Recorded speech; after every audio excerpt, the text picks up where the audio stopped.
Hi guys, Sam here. Welcome back. It's cloudy outside, and I'm also not in a mood. Uh, the previous video just shared that the Beijing Winter Olympics is a quite grand show for many Chinese. However, recently a video of a mental ill woman who's imprisoned by her husband has cast a shadow over this festive mood.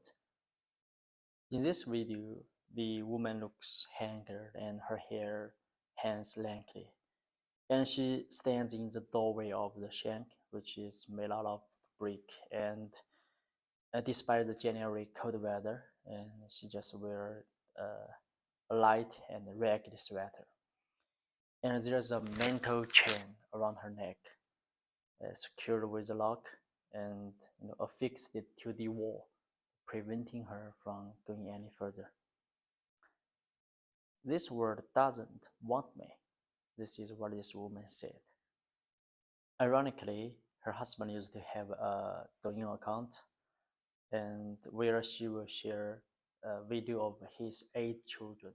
And the name of this account is A Father of 8 Children. So frankly, right?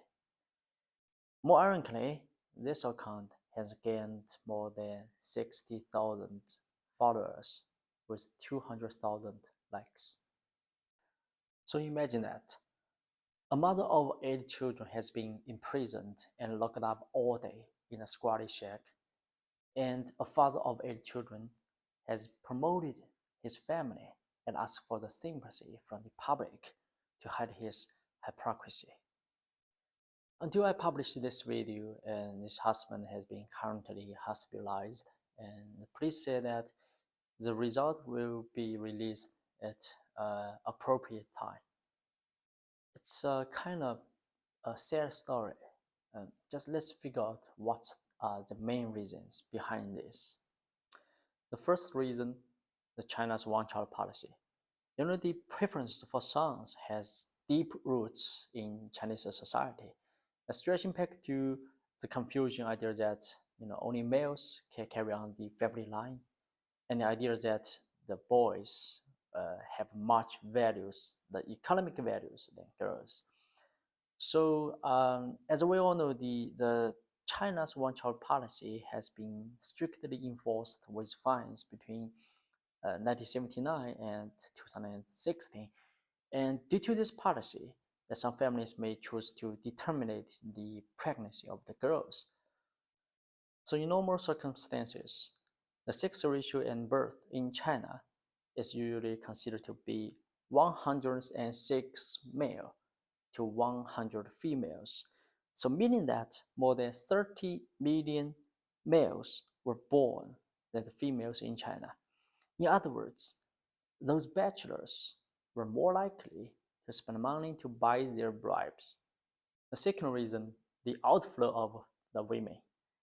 Since the Chinese government has loosened the restriction on interregional migration in the 1980s, and a huge number of the women chose to move to the cities or the wealthier areas through education and employment and marriage. So traditionally, the Chinese women tend to marry with a man of higher social level. It's reasonable, right?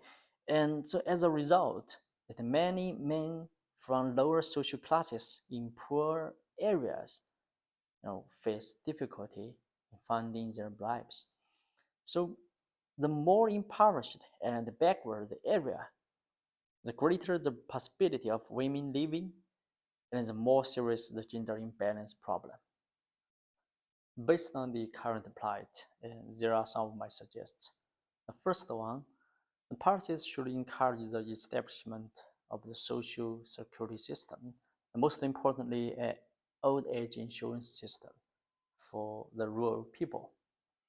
And secondly is the improved efforts to collect the accurate data and to track the floating population should be made so that the population policy can be well informed. And third is the great efforts is required to improve the social and economic status of women so they can have a big voice in both society and family decision making. Last but not the least, For the normal Chinese people, and we should be well educated. And all of us, the society members, should work together to eliminate the discrimination of the women. I personally strongly believe that the flow of society is pretty necessary, just like the water should be flowing, otherwise it's a dead water. And I also know that the discrimination of women is not just happening in China, but also in many other countries. But I believe that the problem could be solved and the world would be a better place. So again, if you want to know anything about China, you can just comment below and subscribe me. Thanks for your time.